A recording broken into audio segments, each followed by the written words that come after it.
주님의 전 앞에 나오게 하시고 주님께서 우리를 다스리시고 또 은혜와 큰 축복을 함께 하심을 기억하며 주님만을 예배하게 하시니 감사합니다.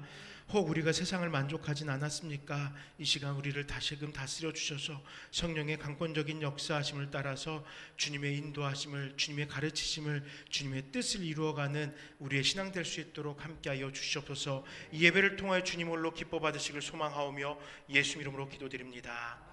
아멘. 우리 원하고 바라고 기도합니다. 함께 찬양 드리겠습니다. 이 세상을 살아가는 동안에 나의 힘을 의지할 수 없으니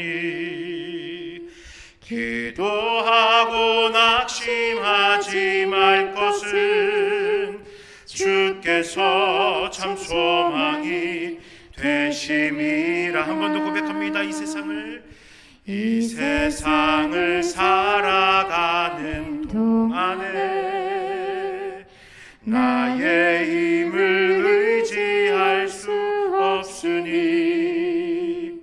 기도하고 낙심하지 말 것은 주께서 참 소망이 되심이라. 하나님의 꿈이 나의 비전이 되고 예수님의 성품이 나의 인격이 되고 성령님의 권능이 나의 능력이 되길 원하고 바라고 기도합니다.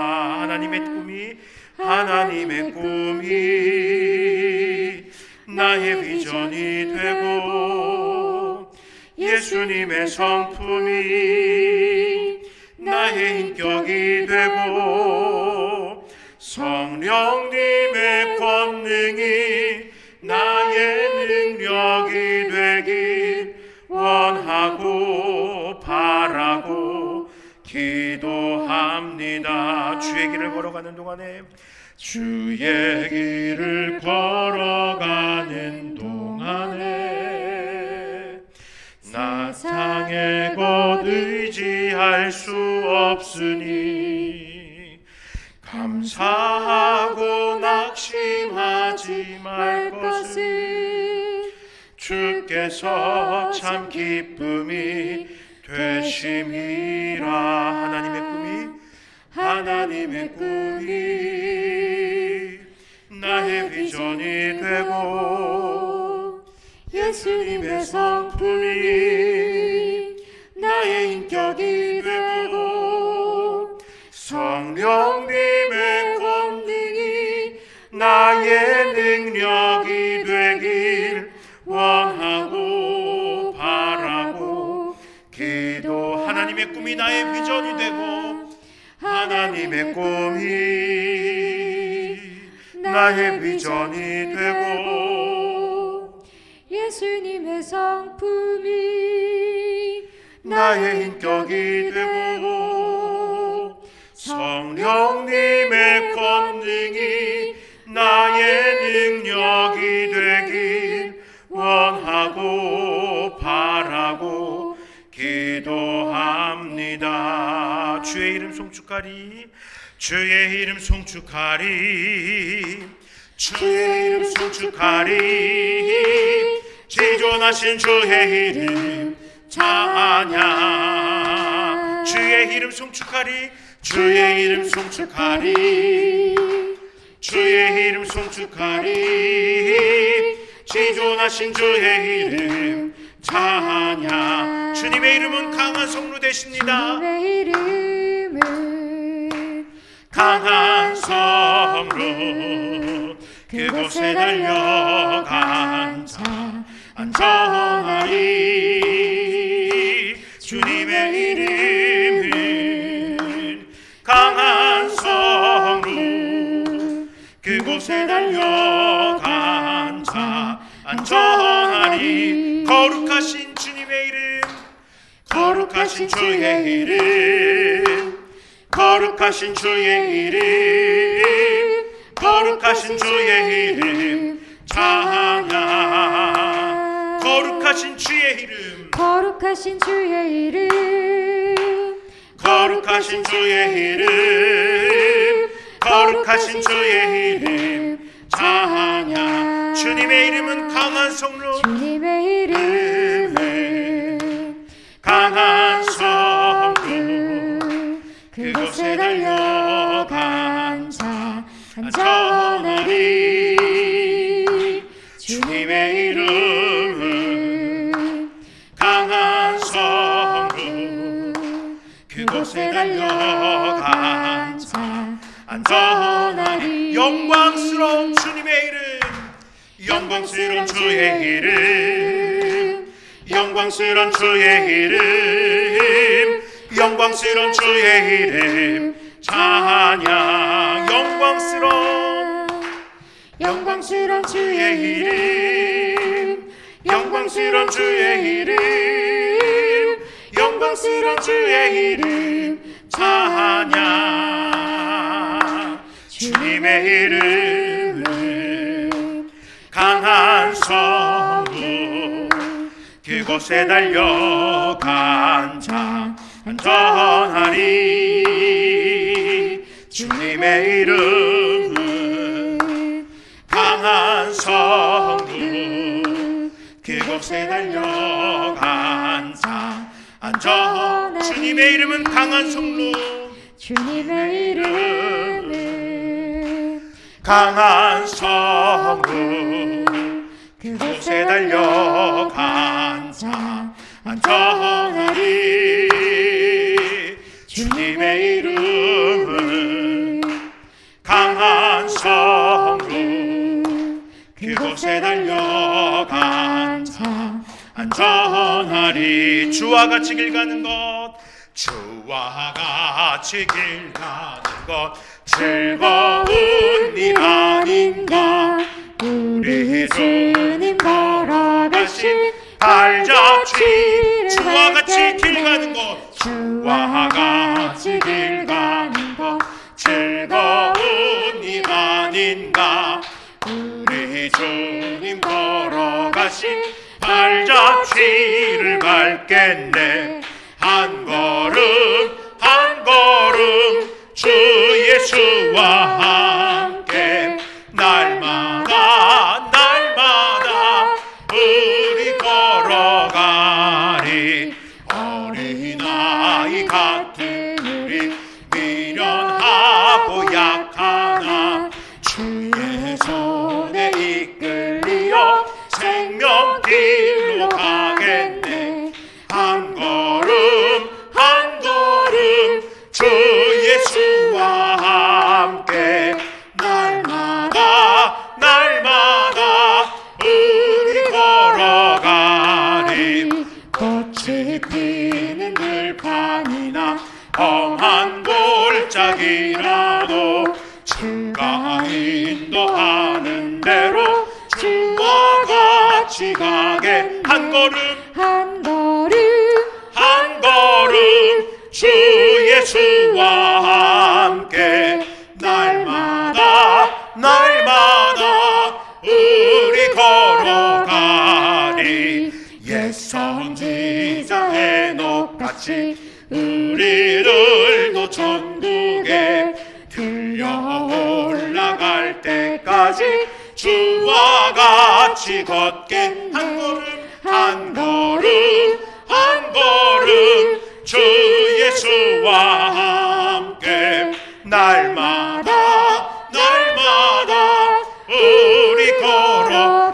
옛 선지자 에녹같이 선지자 에녹같이 우리들도 천국에 들려 올라갈 때까지 주와 같이 걷게. 아멘. 한 걸음 한 걸음 주 예수와 함께 날마다 날마다 우리 걸어. 한 걸음 한 걸음 주 예수와 함께 한 걸음 주 예수와 함께 날마다 날마다 우리 걸어가리. 한 걸음 한 걸음 한 걸음 주 예수와 함께 날마다 날마다 우리 걸어가리. 아멘. 우리 이 시간 잠시 기도할 때 아버지 하나님, 그렇습니다. 우리가 찬양의 가사로 고백한 것과 같이 주님과 더불어 함께 살아가는 신앙이 되기로 합니다. 머리로만 고백하는 것이 아니라 내 심장에서 주님의 구원자 되심과 내 삶의 동행자 되심을 고백하며 내 삶이 주와 함께 오늘도 살아가는 신앙 되게 하옵소서. 함께 고백하도록 하겠습니다. 살아계신 아버지 하나님 감사합니다. 이 시간을 통하여서 찬양의 가사를 통하여 또 이 기도를 통하여 주님 앞에 주님과 함께하는 자가 되기를 원한다고 고백하게 하시니 감사합니다. 아버지 하나님, 에녹처럼 우리도 주와 동행하였더라고 아버지 칭송받는 자 되길 소망합니다. 아버지, 내 가슴으로만 고백하고 내 머리로만 고백하는 것이 아니라 그 신앙의 고백이 내 삶을 통하여서 이 땅 가운데 드러날 수 있도록 함께하여 주시옵소서. 한 걸음 한 걸음이 주님과 동행하는 한 걸음 되기를 원합니다. 세상에서 비록 유혹당하고 세상에서 비록 좌절하고 넘어질 때도 있지만 그 순간순간마다 우리와 함께 하신 주님과 더불어서 승리로 나아가는 우리 모두가 되기를 원합니다. 날마다 걸어가게 하여 주시옵소서. 날마다 주님과 함께 이 땅 속으로 들어가서 신앙을 살아내는 성화되어 여정을 살아가는 우리 모든 성도들 될 수 있도록 함께 하여 주시옵소서. 우리는 연약하기에 이 시간 다시 주님 앞에 나왔습니다. 수요 예배로 주 앞에 영광 돌려드릴 때에 아버지 하나님, 이 시간 우리 가운데 역사하여 주시고 우리의 삶을 다시금 다스려 주시고 우리의 입술 가운데 우리의 삶 속의 고백이 주님의 통치함 가운데서 드러날 수 있도록 함께하여 주시옵소서. 자비로우신 아버지 하나님 감사합니다. 이 시간 사랑하는 나눔교회 성도님들의 발걸음을 주장하여 주시고 아버지, 세상에서 쓰러진 모습이 아니라 세상에서 다시금 주님과 함께하며 승리할 수 있을 것이다라는 그 소망으로 이 자리에 나오게 하신 것 감사합니다. 아버지 하나님, 매 순간순간 한 걸음 한 걸음이 주님과 더불어 함께하는 발걸음 되기를 원합니다. 나 혼자 살아가는 것이 아니라 주님께서 지금도 우리의 신앙의 그 고백 가운데 함께하시며 고백하게 하시고 살아내게 하신 줄 믿사오니 주님과 더불어 영혼을 살아내는 우리 모든 성도님들 될 수 있도록 함께하여 주시옵소서. 아버지 하나님, 이 시간 주님께서 허락하신 은혜로 긍휼하심으로 또 온 열방을 위하여 기도하기로 합니다. 트르키아와 시리아를 또 우크라이나를 또 기근과 핍박과 눈물 가운데 있는 온 열방을 주님께서 불쌍히 여기셔서 속히 회복이 있게 하시고 속히 평안이 있게 하시고 속히 그 땅 가운데 하나님의 크신 은혜가 넘치게 하여 주시옵소서. 우리는 묵묵히 기도하지만 성령 하나님 그 기도를 들으시고 주의 마음이, 주님의 그 긍휼하심이, 주의 놀라운 역사가 그 땅들 가운데 나타날 수 있도록 응답되어지게 하여 주시옵소서. 모든 것 감사드립니다. 예수 이름으로 기도드립니다. 아멘. 이 시간 함께해서 우리에게 허락하신 말씀은 에베소서 3장 1절에서 13절까지의 말씀입니다. 에베소서 3장 1절에서 13절의 말씀입니다.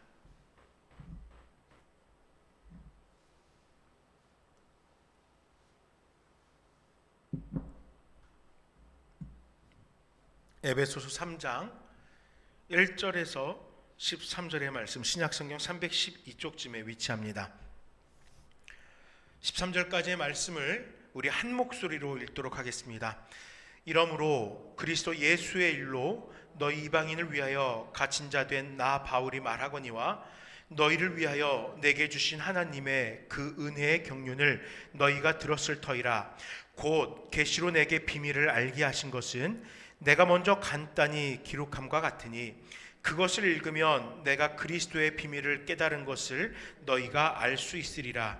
이제 그의 거룩한 사도들과 선지자들에게 성령으로 나타내신 것 같이 다른 세대에서는 사람의 아들들에게 알리지 아니하셨으니 이는 이방인들이 복음으로 말미암아 그리스도 예수 안에서 함께 상속자가 되고 함께 지체가 되고 함께 약속에 참여하는 자가 됨이라. 이 복음을 위하여 그의 능력이 역사하시는 대로 내게 주신 하나님의 은혜의 선물을 따라 내가 일꾼이 되었노라. 모든 성도 중에 지극히 작은 자보다 더 작은 나에게 이 은혜를 주신 것은 측량할 수 없는 그리스도의 풍성함을 이방인에게 전하게 하시고 영원부터 만물을 창조하신 하나님 속에 감춰졌던 비밀의 경륜이 어떠한 것을 드러내게 하려 하심이라. 이는 이제 교회로 말미암아 하늘에 있는 통치자들과 권세들에게 하나님의 각종 지혜를 알게 하려 하심이니 곧 영원부터 우리 주 그리스도 예수 안에서 예정하신 뜻대로 하신 것이라. 우리가 그 안에서 그를 믿음으로 말미암아 담대함과 확신을 가지고 하나님께 나아감을 얻느니라.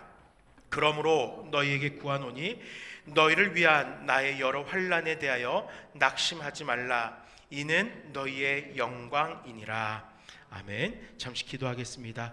주님 감사합니다. 이 시간에도 변치 않는 주님의 은혜로 인하여서 그 사랑을 체험하며 말씀 앞에 섭니다. 이 말씀으로 인하여서 우리 가운데 함께 하신 주님의 크신 은혜를 깨닫고 또 주님의 그 은혜를 따라 살아가는 우리의 신앙 될 수 있도록 도와주시옵소서. 전하는 자와 듣는 자, 또 비록 이 자리에 함께하지 못할지라도 유튜브를 통하여서 각처에서 이 말씀을 함께 나누고 이 예배 가운데 진정으로 함께하는 모든 성도들에게 주님의 은혜가 있게 하여 주시옵소서. 예수 이름으로 간절히 기도드립니다. 아멘. 여러분, 만약에 누군가가 하나님의 사랑에 대해서 여러분에게 묻는다면은 어떻게 답변하시겠습니까? 그 사랑이 무엇인지 잘 모르고 확신이 없으면은 아마도 글쎄요라고 말하면서 말꼬리를 흐리게 될 것입니다. 그러나 경험한 그 사랑을 분명하게 기억하고 있다면은 그 질문이 떨어지기 무섭게 내가 느낀 그 사랑의 감격을 청산 뉴스와 같이 말하게 될 것입니다. 그렇잖아요. 내가 잘 아는 것, 또 내가 좋아하는 것, 내가 기뻐하는 것에 대해서 누군가 질문하면은 막힘없이 답을 하잖아요. 하나님의 사랑을 우리가 그렇게 여기고 경험하고 있다면은 아마 누군가가 하나님의 사랑이 도대체 뭐예요?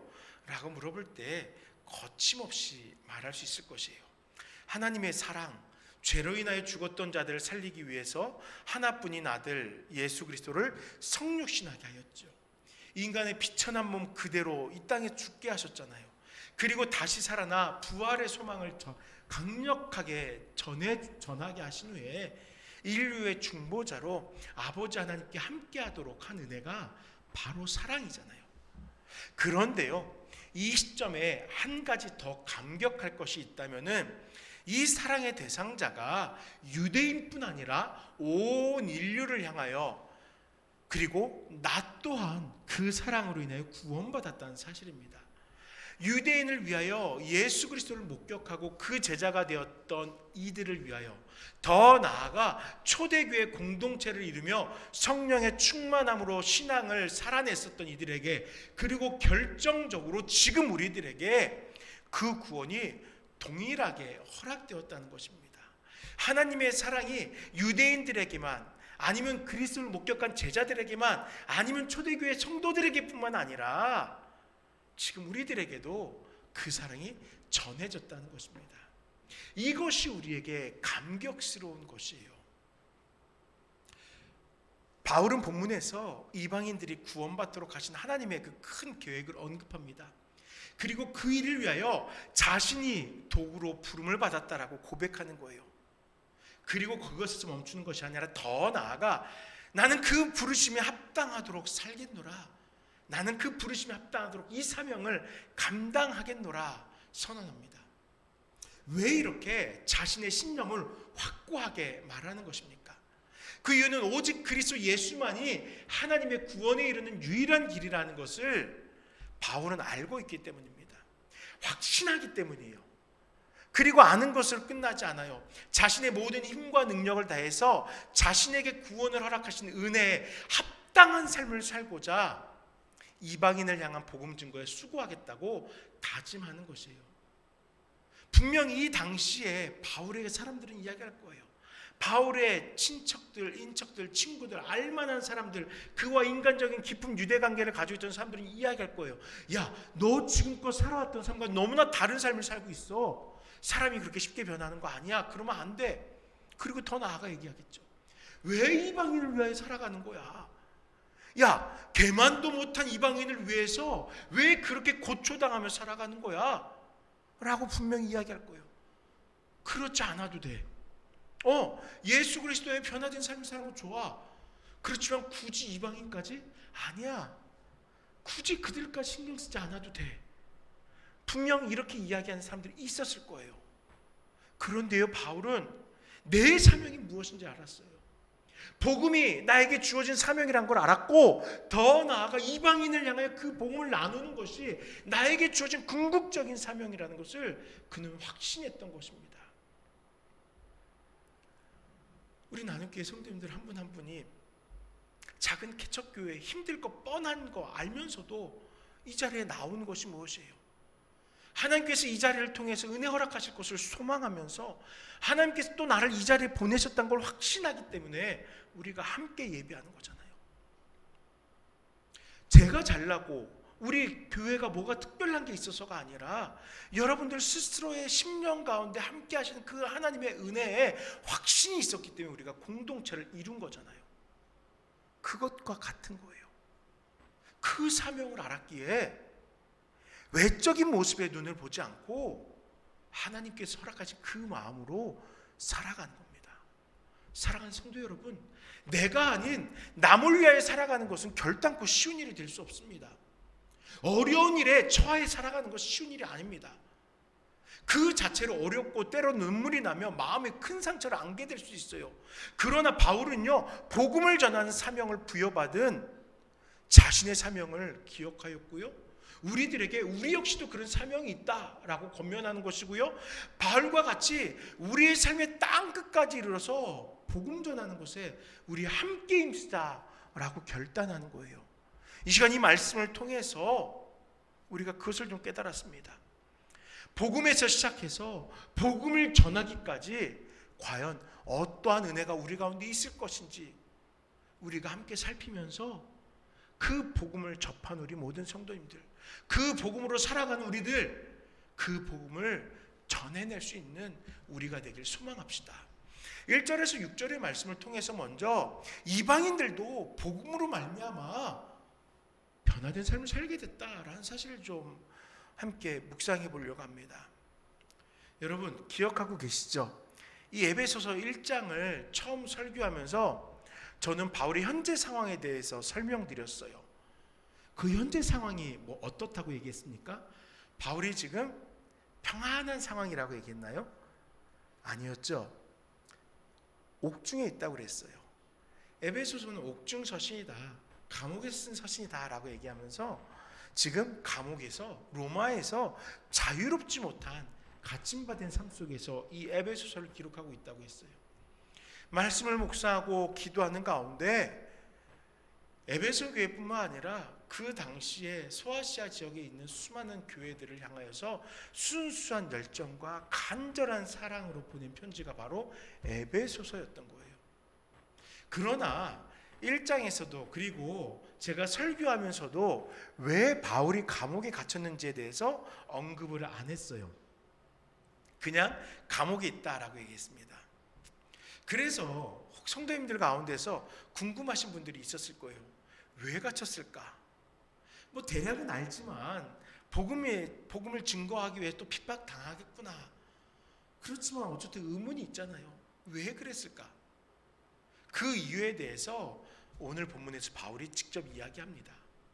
1절, 그리스도 예수의 일로 너희 이방인을 위하여 갇힌 자 된 나 바울이라고 설명합니다. 맞아요. 바울은요, 자신의 범죄 혐의로 갇힌 것이 아니더라고요. 사람들을 괴롭게 하고 사람들에게 불편하게 하고 악한 일을 행해서가 아니에요. 바울 스스로가 얘기하듯이 그리스도 예수의 일로 인하여 지금 갇힘받은 것입니다. 갇혔다라는 표현은 예전에 디모데후서를 묵상하면서 잠시 살펴봤는데 포로로 잡혀 있다는 것이에요. 그러면 좀 어감이 이상하잖아요. 감옥에 갇혀 있는데 포로로 잡혔다. 그러면 이거 분명히 뭔가 좀 심각한 상황 같아요. 이거 분명히 그가 아주 안 좋은 그런 무리 가운데 있어서 정치적인 어떤 목적으로 잡힌 것처럼 이해될 수도 있어요. 그가 감옥에 갇힌 이유는요, 그런데 그런 일들이 아니에요. 사회적으로, 정치적으로 어떤 이슈가 잘못이 있어서 갇힌 것이 아니에요. 지금 여기서 갇혔다, 포로가 되었다라는 것은요, 그리스도의 일을 이루기 위한 목적으로 포로와 같이 세상의 권위 앞에 잡혀 있다라는 것이에요. 범죄함으로 잡힌 것이 아니라 하나님의 일을 하기 위해서 나는 하나님의 사람이고 하나님 나라에 속한 사람이 세상의 그 권위 앞에 지금 붙잡혀 있는 거야 라고 이야기하는 거예요. 바울은 지금 로마 황제의 제수예요. 그 권위에 속박되어 있습니다. 그러나 바울은 진정으로 속박하는 것은 황제의 권위가 아니라는 거예요. 바로 그리스도의 일, 그리스도가 이루고자 하시는 뜻, 계획을 위하여서 그는 스스로 황제의 포로된 삶, 황제께 붙잡힌 된 삶을 스스로 추구하고 있다는 것이에요. 자기가 자원해서 지금 감옥에 가 있다라고 이야기하는 겁니다. 그렇다면은 그 일은 무엇입니까? 무엇을 위해서 감옥에 스스로 붙잡혀 있냐고요. 이렇게 말하죠. 이방인을 위한 구원 계획을 위해서 지금 로마에 붙잡혀 있는 것이에요. 바울에 대해서 우리 성도님들 아시겠지만 바울의 궁극적인 목적은 무엇입니까? 이제 우리가 지금은 이제 스페인이라고 부르는 그 땅끝까지 가는 것이 바울의 계획이었어요. 로마는 그 당시 세계관의 중심이었어요. 로마를 통하여 모든 열방으로 뻗어나갈 수 있었어요. 지금 바울이 로마의 왕의 황제에게 포로 잡힌 바 되어 있는 것은, 굳이 로마에 잡힌 바 된 신분으로 와서 머물러 있는 것은 바로 그러한 목적이 있었던 것이에요. 이방의 땅끝까지 이르기 위해서, 그 일을 위해서, 그 구원 계획을 위해서 이렇게 잡혀 있는 것이에요. 사실 유대인인 바울뿐만 아니라 유대인이었던 예수님의 제자들 역시 이방인에게 구원의 효력이 있다는 사실 쉽게 받아들이기 어렵습니다. 아니, 이방인들도 구원을 받는다고? 이거 좀 이해되지 않는 거예요. 그들의 율법과 전통대로 이방인들은 구원에서 제외된 자들입니다. 그러나 바울 사도가 골로새서 1장 24절에서 나는 이제 너희를 위하여 받는 괴로움을 기뻐하고 그리스도의 남은 고난을 그의 몸된 교회를 위하여 내 육체에 채우노라 라고 말하는 것과 같이 그리스도의 몸된 교회로 부름받은 모든 자들, 유대인과 이방인의 그 관계없이 교회를 위하여 자신의 수고를 자신의 삶에 채워나가고 있는 것이에요. 그 수고가 바로 지금 감옥에 갇혀서 그 다음에 복음 증거의 사명을 위해서 준비하고 있는 것이에요. 인종과 남녀노소가 기준이 아닙니다. 주님의 몸된 교회가 채워지는 것만이 바울의 유일한 소망이었고 사명이었던 것이에요. 그래서 그는 지금 어떠한 형편도 관계없이 이것이 나의 사명이기에 그 사명이 이루어지기 위해서 이방인이든 유대인이든 관계없이 그 사명을 감당하고 있었던 것이에요. 때문에 그리스도가 특별한 계획을 가지고 바울에게 중요한 일을 맡기셨습니다. 이방인의 구원을 위한 계획을 바울에게 맡기신 거예요. 바울이라면 그 일을 감당할 수 있다라고 확신하신 거예요. 이해되지 않을 수 있어요. 그러나 지금 바울은 이렇게 고백합니다. 그리스도 예수의 일로 너희 이방인을 위해 갇힌 자 된 나 바울이라고 고백하면서 지금 현재 나는 주님의 뜻에 순종하면서 살아가고 있어 라고 고백하는 것이에요. 이것이 바로 바울이 지금 이방인들 앞에서 또한 유대인들 앞에서 나의 사명이 무엇인지에 대해서 이야기하는 것입니다. 그런데 이 고백의 표현이 너무나 아름다워요. 단순히 나 이 사명으로 살아갑니다 뿐만 아니라 너무나 이것은 아름다운 표현으로 이렇게 이야기합니다. 하나님의 그 은혜로 인하여 부여된 청지기적 사명이 나에게 주어졌다라고 확신하고 있는 거예요. 그저 내가 열심을 가지고 나와 있는 것이 아니에요. 내가 다메섹 도상에서 주님을 만나서 회심하면서 변화된 삶을 살게 돼서 그 감격으로 지난날 사울의 삶을 살아갈 때 그 열심이 있었듯 그 종교적 열심으로 하는 것이 아니라 지금 바울이 이 일을 행하는 것은 하나님의 은혜가 나를 강권하기에 그 일 앞에 순종하고 있는 것이다 라는 것입니다. 죄인 중에 괴수라고 자신을 고백한 바울입니다. 그러나 주님은 바울에게 이방인이 구원받도록 하는 그 일에 막중한 임무를 부여한 거예요. 그 경륜이 바울에게 주어졌기에 그는 이방인들을 위한 사도가 되었던 것이에요. 바울의 계획이 아니라는 것입니다. 7절에서 바울은요, 이 같은 부르심을 이 복음을 위하여 그의 능력이 역사하시는 대로 내게 주신 하나님의 은혜의 선물을 따라 내가 일꾼이 되었노라 라고 말씀해요. 자신은 본래 그렇게 될 계획이 조금도 없었대요. 그런데 이방인을 위한 사도가 되고 보니까 그렇게 자신을 만드신 하나님의 계획과 인도하심, 그 은혜의 역사하심이 너무 놀라운 것이에요. 그렇기 때문에 바울은 그것을 하나님의 그 은혜의 경륜이라고 표현하면서 감사와 감격을 드러낸 것입니다. 저는요, 우리 사랑하는 나눔교회 성도님들의 입술에서 이 고백이 좀 있었으면 좋겠어요. 하나님의 그 은혜의 경륜으로 내가 지금 오늘을 살아가고 있습니다 라고 고백했으면 좋겠어요. 이 경륜이 뭐냐면요, 이 경륜은요, 하나님이 계획하시고 하나님께서 행하시고 하나님께서 이루신 성취하신 놀라운 역사라는 거예요. 나로서는 경험할 수 없고 나로서는 감히 상상할 수도 없는 그 놀라운 일들, 그게 경륜이에요. 하나님의 그 은혜의 경륜, 하나님께서 뜻하시고 이루신 그 놀라운 역사가 내 인생을 지금 지배하고 있습니다 라고 표현하는 거예요. 그럴 때 저는 사랑하는 우리 성도님들이 그 삶 속에서 이와 같은 고백이 더욱더 넘쳐났으면 좋겠어요. 하나님의 은혜로 살아갑니다. 네, 이 고백도 너무나 아름다운 고백입니다. 근데 이 고백을 더욱더 업그레이드해서 하나님의 그 은혜의 경륜으로 인하여서 나는 오늘을 살아간다고 표현하고 감사와 감격을 드러냈으면 좋겠어요.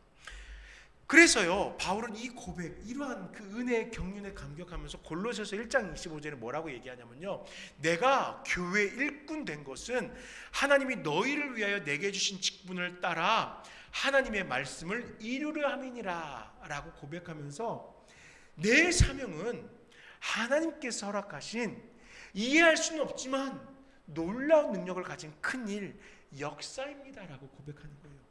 결국은 하나님의 그 은혜의 경륜으로 인하여서 내 인생이 내가 감당할 수 없는, 나로서는 이해하고 상상할 수 없는 그 놀라운 소망을, 그 사명을 이루며 살아가고 있다. 이미 내 안에서 그렇게 이루어지고 있다라고 고백하는 거예요.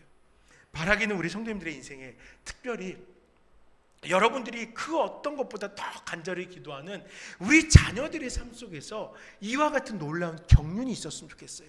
하나님의 놀라운 은혜의 경륜을 통하여서 우리의 자녀들이 이 땅 가운데 사랑받고 인정받고 이 세상 가운데 쓰임받으며, 더 나아가 그 쓰임받음이 하나님의 그 원대한 계획을 이루어가는 하나님의 계획 속에 속한 쓰임이 되기를 간절히 축원드립니다. 그렇다면요, 바울이 누린 이 은혜의 결과는 무엇일까요?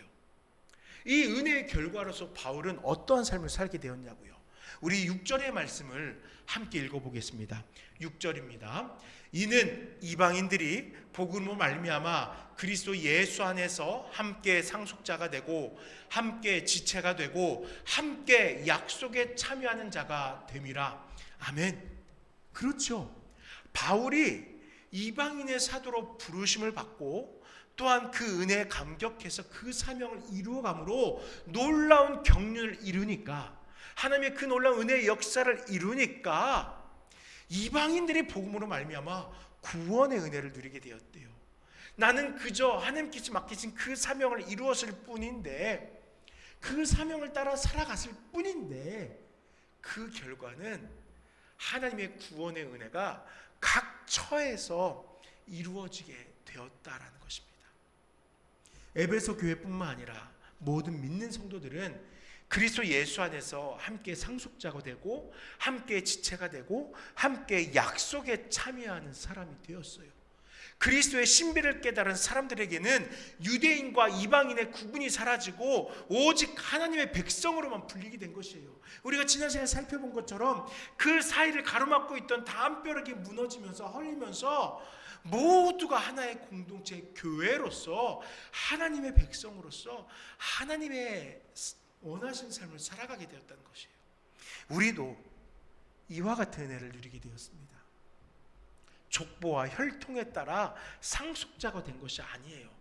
하나님의 은혜로 우리는 하나님의 구원을 누린 상속자, 하나님의 기업에 속한 상속자가 되었다는 거예요. 그 일이 우리에게는 매일의 감격이며 감사가 되는 것입니다. 우리들도 복음으로 인하여 오늘을 살아가고 있죠. 성도로 살아가고 있습니다. 하나님의 상속자로 살아가는 그 은혜와 영광을 누리고 있어요. 사랑하는 여러분, 그 은혜의 경륜을 기억하고 오늘 하루 하나님께서 나에게 맡긴 사명이 무엇인가 기억하면서 그 사명 앞에 더욱 충성되게 살아가게 되길 부탁드립니다. 이방인들이 복음으로 말미암아 놀라운 삶을 살아가게 된 것과 같이 우리들에게도 복음으로 말미암아 우리는 경험할 수 있는 경륜을 이루게 되었음을 고백하는 저와 모두가 되시길 간절히 부탁드립니다. 이제 7절에서 9절의 말씀을 통해서 이제 그렇다면 복음이 증거되어졌는데 그 복음이 우리의 인생을 어떻게 변화시켰는가 살펴보려고 해요. 먼저 답을 이야기하면은 그 복음을 위한 일꾼 되게 하였습니다. 바울은 누구든지 그리스도의 비밀을 깨달음으로 이방인들을 하나님의 백성이 되게 하는 일에 일꾼으로 부르심을 받았다라고 고백해요. 그런데 바울은요, 자신이 그렇게 일꾼이 될 수 있었던 그 이유는 하나님의 능력이 역사하셨기 때문이고 하나님의 은혜의 선물로 내가 그와 같이 된 것이다 라고 설명하는 겁니다. 우리는요, 이 고백의 의미를 알고 있죠. 바울은 주님을 따르던 사람이 아니었잖아요. 오히려 주님을 따르던 사람들을 향해 살기가 등등했던 사람입니다. 바울은 살인자예요. 자신 스스로가 죄인 중에 괴수라고 얘기한 것처럼 바울은 극악무도한 사람이에요. 그럼에도 부활하신 주님께서 그에게 나타나셨어요. 그의 인생의 방향을 바꾸어 주셨습니다. 때문에 하나님의 능력이라고 또 하나님의 은혜의 선물이라고 고백하지 않을 수 없어요. 바울은 하나님께서 그의 인생을 강권적으로 다스리지 않으셨다면은 바울이 이렇게 변할 수 없는 사람입니다. 이뿐만이 아니에요.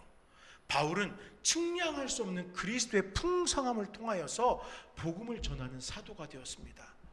그 스스로가 고백하듯이 지극히 작은 자보다 더 작은이라는 표현으로 나는 내세울 것 없이 가장 작고 또 늦은 자였지만 이라고 고백하는 거예요. 이러한 바울에게 하나님께서는 최고의 은혜를 주셨어요. 그래서 로마서 11장 33절의 말씀에 깊도다 하나님의 지혜와 지식의 풍성함이요 그의 판단은 헤아리지 못할 것이며 그의 길은 찾지 못할 것이로다 라고 고백해요. 깊음과 풍성함이 사람으로는 헤아릴 수 없는 것이지만 그럼에도 자신이 고백할 수 있는 최상급의 고백으로 하나님의 은혜의 풍성함, 자신이 누리고 있는 그 은혜의 풍성함을 고백하고 있는 것이에요. 그리고 그 은혜의 결과로 복음을 위한 일꾼으로 쓰임받습니다. 은혜의 결과로 그의 시선은 오늘날 우리 신앙의 주요한 가르침이 된 것이에요. 그가 받은 은혜가 놀랍게도 오늘 우리들이 신앙을 살아갈 때 귀한 나침반이 되고 있는 거예요. 바울이 경험한 하나님의 은혜가 많은 서신들을 통하여서 지금도 우리들에게 묵상되어지고 하나님의 그 은혜를 체험할 수 있게 돕고 있는 것이에요. 바울이 경험한 그 은혜의 결과로 땅끝까지 복음이 전하여지는 일에 수많은 동역자들이 생겨났고요. 그 결과로 지금 우리가 그 복음을 따라 살아갈 수 있게 되었다라는 것이에요. 얼마나 감격적인 일입니까? 그렇다면은 그 은혜가 우리 삶에 나타났잖아요. 우리 삶의 말씀을 통해서 또 성령의 강권적인 역사심을 통해 깨달음으로 그 은혜가 그 복음이 우리 가운데 체험되어졌잖아요. 그 체험되어졌기에 우리 인생이 변하는 거예요. 바울과 수많은 사람의 인생이 바뀌었듯 우리의 삶의 인생이 바뀌게 되는 것이에요. 그 은혜의 결과로 내가 주의 구속사의 가장 중요한 인물이 된 것이에요. 여러분 자부심을 가지세요. 여러분은요 하나님께서 그 구원의 역사를 위해 택하신 한 명이에요. 뭐 이렇게 많이 택하셨어요? 아니에요. 하나님은요 여러분 한 명 한 명을 위해서 고유한 구속의 역사를 이루셨고요, 여러분들을 통하여 고유한 구속의 역사를 이 세상 가운데 이루어가고 있어요. 여러분들을 통하여 구원받는 수가 늘어나게 하시고 여러분들을 통하여서 여전히 죽음 가운데서 헤매는 자들이 새 생명을 누리게 하시는 거예요. 여러분이 그 중심에 설 수 있도록 이끄시는 거예요. 여러분 놀라운 거는요, 우리가 입술을 열어 복음을 증거해야 되죠. 내가 삶에 힘을 다해서 그 복음을 살아내야 되죠. 맞아요. 그렇게 해야 돼요. 그런데 그것으로 인해서 너무 부담 갖지 마세요. 그렇게 살아가는 것으로 인해 너무 내가 그렇게 하지 못한다고 죄책감 갖지 마세요. 이미 여러분들은 여러분들의 삶을 통해서 아주 조금씩 드러내고 있어요. 이미 여러분들의 삶이 변화되었거든요. 이미 여러분들의 삶이 복음의 삶을 살아가고 있거든요. 그리고 무심결에 뱉는 한마디를 통하여서 여러분들의 함께하는 이들이 변화되어져 가게 돼요. 그리고 혹 할 수 있다면요, 어려움 갖지 마시고요, 이렇게 준비되어져 있는 전도지라든지 전도 물품 그냥 주변에 계신 분들에게 그냥 나눠주세요. 말하지 않아도 좋아요. 이 안에 짧은 성경 구절 하나 있는 거 분명히 성령께서 그들의 마음에 읽혀지게 할 거예요. 그저 여러분들은 이것을 전하면서 씨앗이 되면 돼요. 하나님, 이들이 이 작은 선물 속에서 주님을 만나게 해주세요. 이 안에 있는 작은 성경 구절 하나를 통해서 그들이 삶의 의문점을 가지게 해주세요. 그들의 인생에 작은 파장이 생기게 해주세요. 그렇게 기도하면서 전하면 돼요.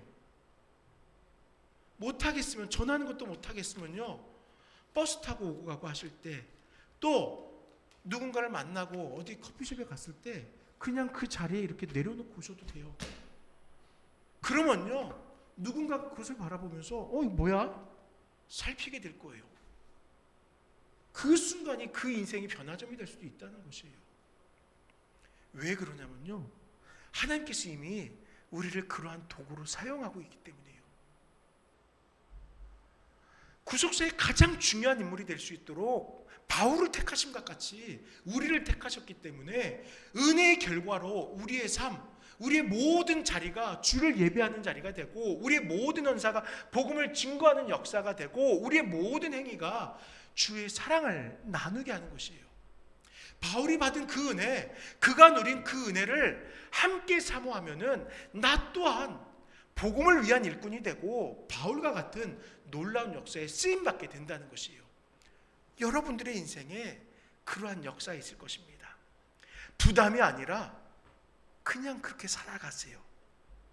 그냥 그렇게 살아가시면은 분명 여러분들의 인생에 놀라운 구속의 역사가 이 땅을 향하여 선포된다는 것입니다. 복음을 위한 일꾼으로 우리가 부름받았기 때문이에요. 그러면요, 이제 10절에 13절의 말씀을 통해서, 아니 나 같은 사람도 하나님께서 그렇게 사용하신다고요? 네, 맞아요. 영광을 위하여 그렇게 우리를 사용하실 거예요 라는 그 답변을 얻게 됩니다. 찬양의 가사 가운데 우리는 주의 움직이는 교회라는 고백이 있죠. 우리는 주의 움직이는 교회라고 12월 한 달 동안 열심히 찬양했잖아요. 11월 한 달 동안. 맞아요. 우리는 교회입니다. 이 세상 속에서 주의 구원의 증거자로 보냄받은 자라는 거예요. 또한 그 구원을 이루며 살아갈 사도로서 보내진 자들이에요. 때문에 우리들은 교회입니다. 그래서 우리의 삶이 하나님의 각종 지혜를 알게 하는 도구가 됩니다. 사도 바울의 삶이 이방인들에게 하나님의 각종 지혜를 알게 하는 도구가 된 것처럼요, 우리 역시도 이 세상을 향하여 하나님의 각종 지혜를 증거하는 도구가 되는 것이에요. 조금 전에 제가 잠시 이런 전도 물품들을 들고 이야기를 했죠. 우리가 유창하게 전도 폭발 훈련이라든지 많은 복음 증거하는 훈련을 받아서 성경의 말씀 구절을 줄줄이 외우면서 복음을 증거한다면 너무나 복된 일이고 또 담대한 일이고 좋은 일이에요. 그런데 여러분, 그렇게 훈련받고 그렇게 훈련을 받아도 나가서 그렇게 말할 수 있는 사람들이 많지가 않아요. 그런 담대함을 가진 사람들이 생각보다 많지가 않아요. 그런데요, 그저 이것 하나 주면서 여러분들이 살아가는 삶의 궁금증을 갖게 한번 해보세요. 아니, 저 사람은 무엇을 위해서 저렇게 살아가는 것일까? 아니, 저 사람의 인생은 어떤 지배함을 받기에 저렇게 특별한 삶을 살아가려고 하는 것일까? 그것이 요즘 말로 관계전도예요. 그것이 요즘 말로 내 삶을 통하여 복음을 전하는 전도 방법인 것이에요.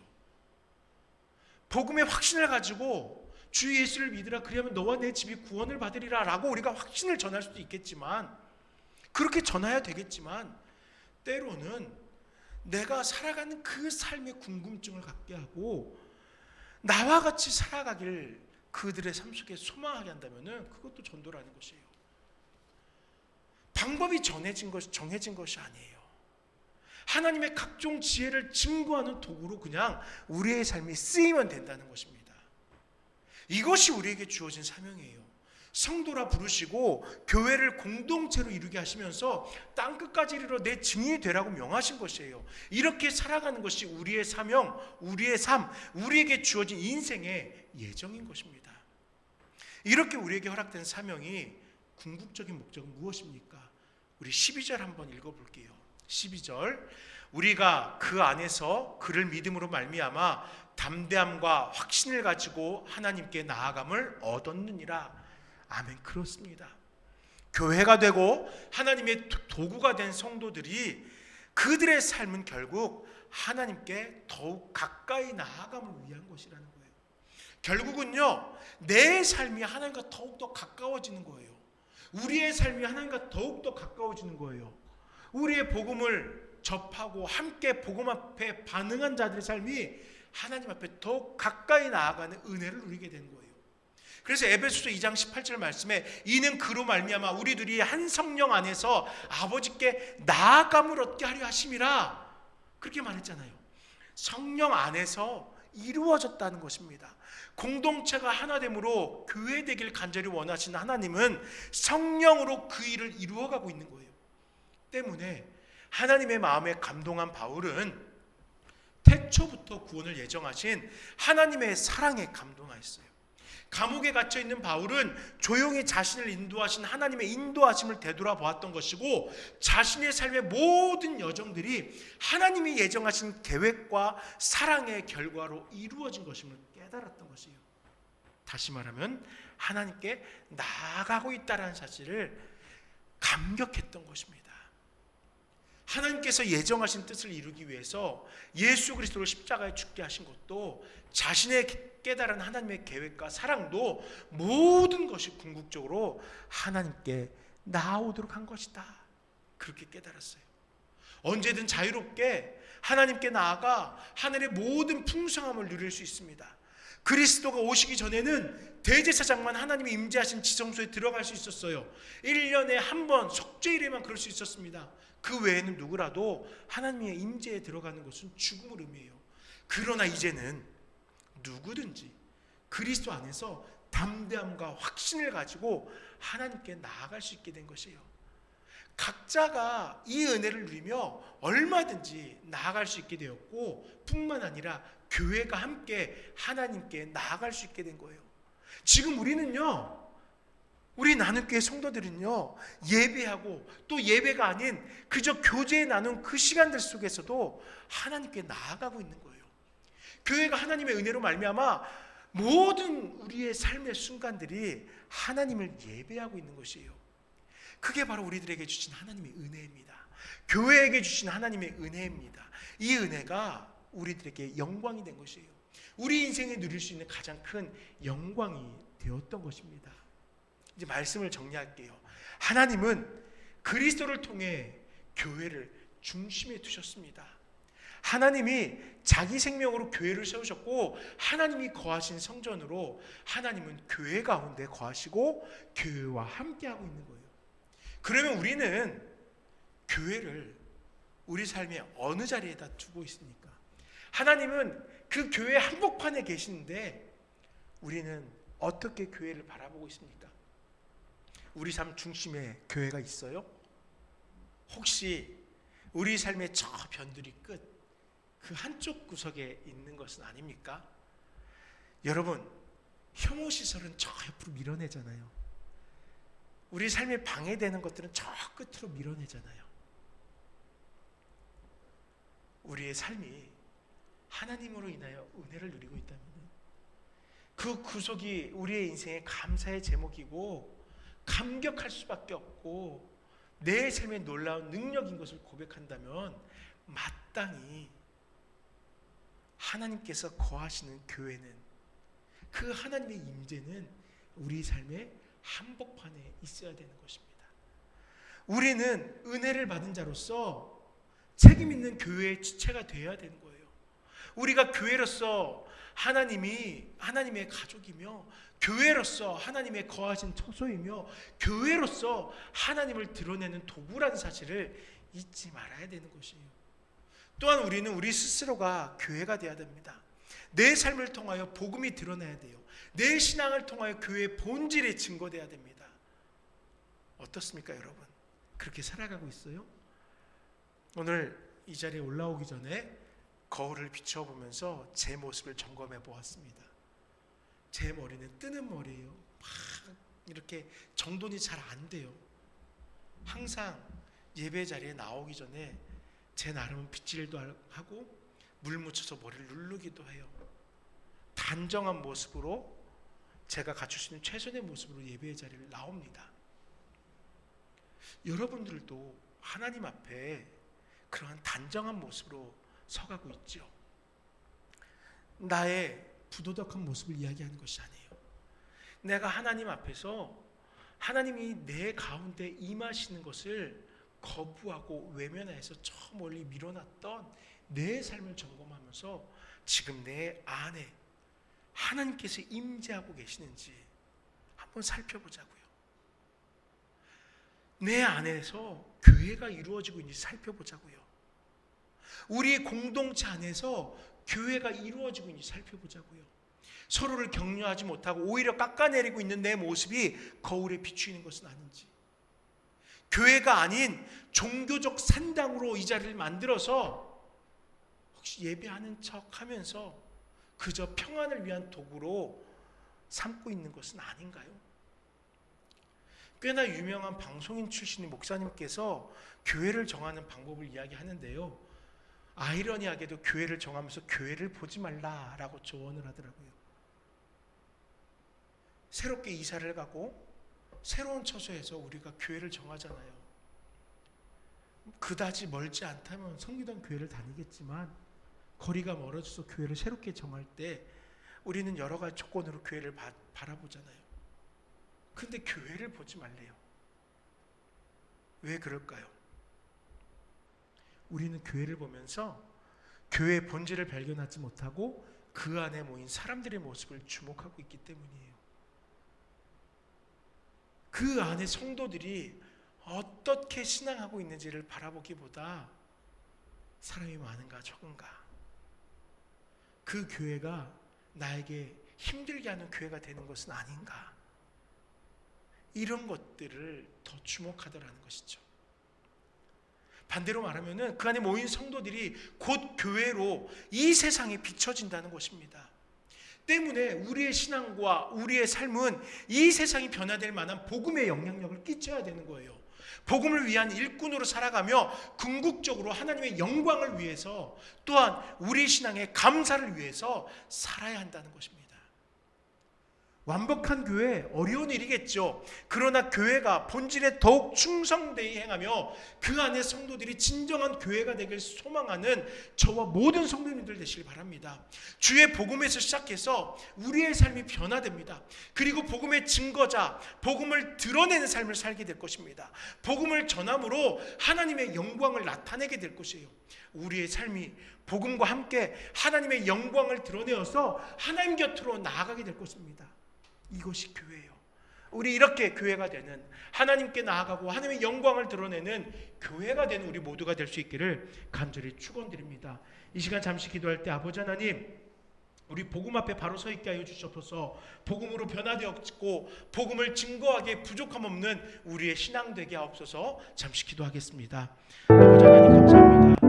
이 시간을 통하여서 또한 주의 말씀을 통해 우리를 변화시킨 그 복음의 능력을 바라보게 하시니 감사합니다. 아버지 하나님, 바울 사도에게 그 복음이 증거되어지고 그 복음으로 그의 인생에 너무나 놀라운 변화가 있었는데, 아버지 하나님, 이 땅 가운데서 죄로 인하여 죽었던 자들, 이방인같이 살아갔던 우리들, 주여 복음으로 인하여 새 생명을 살아가게 되었으니 아버지 하나님, 그 복음으로 인하여 담대히 주님 앞에 나아가게 하시고 그 복음을 이 세상에 증거하게 하시고 복음으로 인하여 하나님의 영광을 드러내기에 부족함 없는 우리 모든 나눔교회 공동체가 될 수 있도록 함께 하여 주시옵소서. 나 홀로 이 복음을 누리는 것이 아니라 함께 아버지 그 복음을 살아내는 모든 공동체 될 수 있도록 역사해 주시옵소서. 주님 감사합니다. 이 시간을 통하여 주께서 허락하신 은혜를 기억하게 하시고 이 시간을 통하여 그 복음이 우리의 삶을 변화시켰고 그 복음이 우리로 하여금 스스로 복음을 살아내게, 복음을 증거하게 하는 줄 믿고 우리도 그 복음과 더불어 살아내는 나눌게 모든 성도님들 되게 하시옵소서. 아버지 하나님, 이 세상 속에서 우리의 입술을 열어서 예수 그리스도가 우리의 구원자 되신다고 고백하는 것이 쑥스럽기도 하고 두렵기도 합니다. 아버지 하나님, 또 주님께서 허락하신 은혜로 변화된 삶을 살아가지만 그 변화된 삶으로 세상을 섬기고 세상 앞에 당당히 서는 것이 쑥스럽기도 합니다. 그저 주님께서 성령을 통하여 우리에게 강권하신 대로 우리 그저 살아가게 하시옵소서. 때로는 입술이 열리게 하시고 때로는 겸손히 살아내게 하시며, 그것도 하지 못할 때 그저 말씀이 적힌 한 구절을 전하면서 나누면서 그것과 더불어 기도하게 하여 주시옵소서.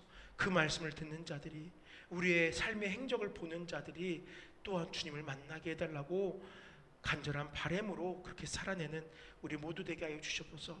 그리하여서 함께 주님 앞에 나아가고 함께 주의 영광을 드러내는 모든 나눔교회 성도님들 되게 하시옵소서. 감사합니다. 예수 이름으로 간절히 기도드립니다. 아멘. 주 예수 그리스도의 은혜와 하나님의 사랑과 성령의 교통하심이 복음으로 인해 살아가길 소망하는 사랑하는 나눔교회 모든 성도들의 삶 속에 또한 그들의 입술 가운데 그들의 삶의 행적 가운데 영원토록 함께 있을지어다. 아멘.